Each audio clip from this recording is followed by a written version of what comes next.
If you want to clone WhatsApp on Google Pixel 11, what you can do is you can use the private space feature in order to, in theory at least, duplicate an app. So unfortunately, we do not have a dedicated option that allows you to clone or duplicate apps, but we can use the private space for that. So in here, we can just use the search bar at the top and you can type private space. There we go. You might need to verify yourself with the fingerprint sensor or screen lock password. Over here, tap on the setup button. And then in here, you have the option to sign into a Google account, which is something that I recommend you to do because without it, you will not be able to open the Play Store in the private space. So this Google account over here is going to be used in the private space. If you want to, you can use exactly the same one that you use on your phone in general, or you can just choose another Google account that is going to be used only in the private space. Now I'm gonna choose that I will be using this device by myself. Over here we need to agree to Google Terms of Service.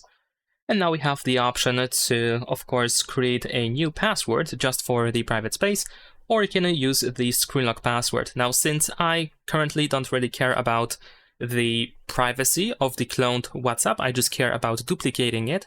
I'm just gonna keep it simple. I'm gonna use the screen lock password, but if you want to, you can of course go for a completely separate new password for the private space. It's up to you. And of course, we're gonna tap on done. Now in here, if you scroll down in the app drawer, you should be able to find the private space here. So you can tap on this lock in order to unlock the access to the private space. Now we're gonna use this add button and we want to install an app. There we go. Now we have the Play Store. And even though I have WhatsApp installed, if I type WhatsApp again, and if I try to install exactly the same app, as you can see, the Play Store does not detect that I have it installed, because the Play Store only detects apps. This one over here detects only those apps that I have in the private space. So as you can see, the private space is completely separated from everything that we have outside of the phone, which allows us to install exactly the same app one more time. And of course, all the data that we have here in the private space is also separated. So this means that I can use a different account if I want to. And that is pretty much it. Leave a like and subscribe.